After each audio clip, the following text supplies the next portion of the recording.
नमस्कार, Marathi kitchen with सवितामध्ये तुमचे स्वागत आहे। तर आज आपण मालवणी पद्धतीचा झणझणीत असा मटण रस्सा बनवणार आहोत। मालवणी मटण रस्सा बनवण्यासाठी फक्त मालवणी मसाला वापरून मालवणी मटण होत नाही, तर मालवणी पद्धतीप्रमाणे ओले खोबरे कांदा वापरून त्याचे वाटण बनवून मग मटण बनवले जाते। तर आज आपण घरगुती पद्धतीने त्याचे खास वाटण बनवणार आहोत, त्यामुळे मटण छान चमचमीत व झणझणीत असे होते। चला तर मग वेळ वाया न घालवता रेसिपीला सुरुवात करूया। सुरुवातीला मॅरिनेशनसाठी लागणारे हिरवे वाटण बनवून घेऊया। त्यासाठी इथे मी 20 ते 25 लसूण पाकळ्या, 2 इंच आल्याचे काप, 2 ते 3 हिरव्या मिरच्या व मुठभर कोथिंबीर घेतली आहे। आता याचे वाटण बनवूया। त्यासाठी हे सर्व साहित्य एका मिक्सरच्या भांड्यात काढून घ्या। यात अगदी थोडेसे पाणी घालून वाटून घ्यायचे आहे। वाटण वाटताना जास्त पाणी घालायचे नाही। हे पहा, अशा पद्धतीने हे वाटण मी तयार करून घेतले आहे। मटण रस्सा बनवण्यासाठी सुरुवातीला इथे मी 1 किलो मटण घेतले आहे। मटण स्वच्छ धुवून ते निथळून घेतले आहे। आता यात चवीनुसार मीठ घालूया। त्याचबरोबर 1 चमचा हळद व तयार केलेले हिरवे वाटण घालूया। इथे मी तयार केलेले सगळे हिरवे वाटण वापरले आहे। तसेच 3 मोठे चमचे मालवणी मसाला घेतला आहे। त्यातील 2 चमचे मी मॅरिनेशनसाठी वापरत आहे। उरलेला नंतर वापरायचा आहे। तसेच इथे तुम्ही 1 लिंबाचा रसही वापरू शकताय। सगळे मसाले मटणाला व्यवस्थित लावून घेऊया। मसाले व्यवस्थित लावून घेतल्यानंतर मटण कमीत कमी अर्धा तासासाठी झाकून बाजूला ठेवूया, म्हणजे मटण छान मॅरिनेट होईल।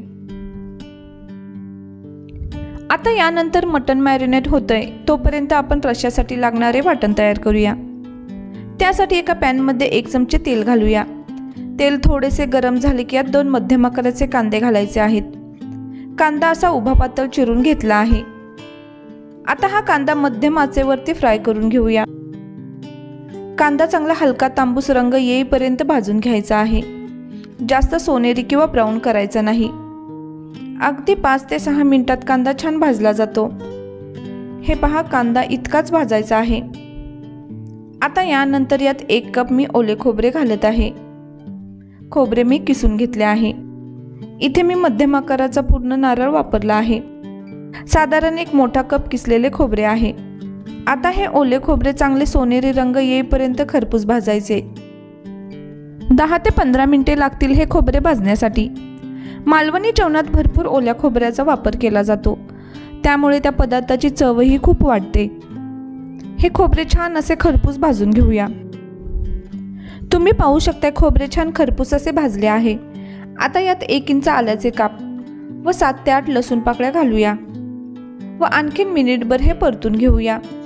आलं लसूण 2 मिनिटे परतून घेतल्यानंतर यात 2 चमचे धने, 5 ते 6 लवंगा, 1 दालचिनीचा तुकडा, तसेच 15 ते 20 काळी मिरी घालत आहे।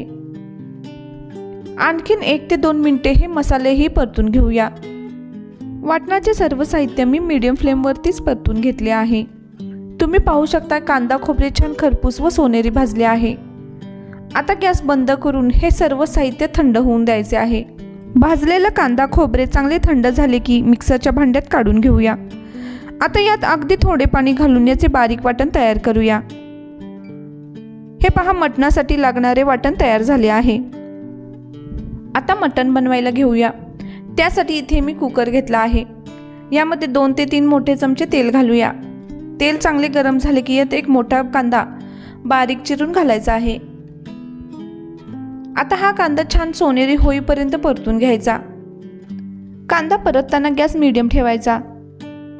कांदा छान सोनेरी होईपर्यंत परतून घ्यायचा। हे पहा, कांदा चांगला परतून झाला आहे।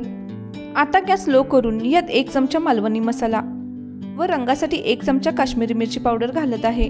सुरुवातीला मटण मॅरिनेशन करताना मालवणी मसाला घातला आहे, त्यामुळे आवडीप्रमाणे व अंदाजाने वापरा। आता लगेचच यात मॅरिनेशन केलेले मटण घालूया। गॅसची फ्लेम मीडियम ठेवून मटण सुरुवातीला 10 मिनिटे परतून घ्यायचे। मटणात लगेचच पाणी घालायचे नाही। 10 मिनिटे झाकण न ठेवता मटण परतून घेऊया, म्हणजे मटणाला स्वतःचे पाणी सुटेल। हे पहा, 10 मिनिटे झाली आहेत। मटण आता व्यवस्थित असे पुन्हा हलवून घेऊया। आता यानंतर यात तयार केलेले कांदा खोबऱ्याचे वाटण घालायचे आहे।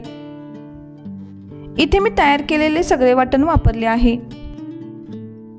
वाटण घातल्यावर गॅस लो टू मीडियम ठेवून वाटण परतून घ्यायचे, म्हणजे ते खाली लागणार नाही व चांगले परतले जाईल। आणखीन 8 ते 10 मिनिटे हे वाटण परतून घेऊया। वाटण परतत असताना गॅस अजिबात मोठा करायचा नाही, स्लो टू मीडियम फ्लेमवरतीच वाटण परतून घ्यायचे आहे। तुम्ही पाहू शकताय वाटणही चांगले परतले आहे, त्याला रंग सुद्धा छान आला आहे। वाटण परतून घेतल्यानंतर यात मटण शिजण्यासाठी 2 ते 3 ग्लास गरम पाणी घालूया। आपण कुकरमध्ये मटण बनवत आहोत, त्यामुळे जास्त पाणी लागत नाही। जर तुम्ही पातेल्यात मटण बनवत असाल तर 4 ते 5 ग्लास गरम पाणी घालून यावर अर्धवट झाकण ठेवा व मीडियम फ्लेमवरती मटण 40 ते 45 मिनिटे शिजवून घ्या। मटण शिजवताना नेहमी गरम पाणीच वापरा। आता कुकरचे झाकण लावून मी याच्या 4 ते 5 शिट्या करणार आहे। सुरुवातीला 1 शिटी हाय फ्लेमवरती व उरलेल्या शिट्या मी मीडियम फ्लेमवरती करून घेणार आहे। कुकरच्या शिट्या झाल्यानंतर कुकर थंड करूनच कुकरचे झाकण काढा। तुम्ही पाहू शकताय मटणाचा रस्सा खूप छान दिसत आहे, रंग सुद्धा खूप छान आला आहे। आता वरून थोडीशी बारीक चिरलेली कोथिंबीर घालूया। यानंतर गॅस चालू करा व मंद आचेवरती आणखीन 5 मिनिटे रस्सा शिजवून घ्या, म्हणजे यावर चांगली तर्री येईल। रस्सा तुमच्या आवडीप्रमाणे किती घट्ट हवा त्याप्रमाणे ठेवा। मालवणी रस्सा शक्यतो थोडासा घट्टसर असतो। रस्सा तुम्हाला थोडासा पातळ वाटत असेल तर आणखीन 5 मिनिटे तो आटवून घ्या।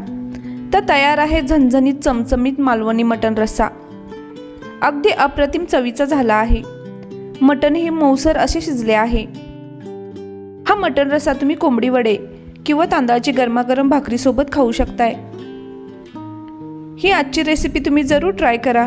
रेसिपी कशी वाटली ती कमेंटद्वारे नक्की कळवा। व्हिडिओ आवडल्यास लाईक शेअर करायला विसरू नका।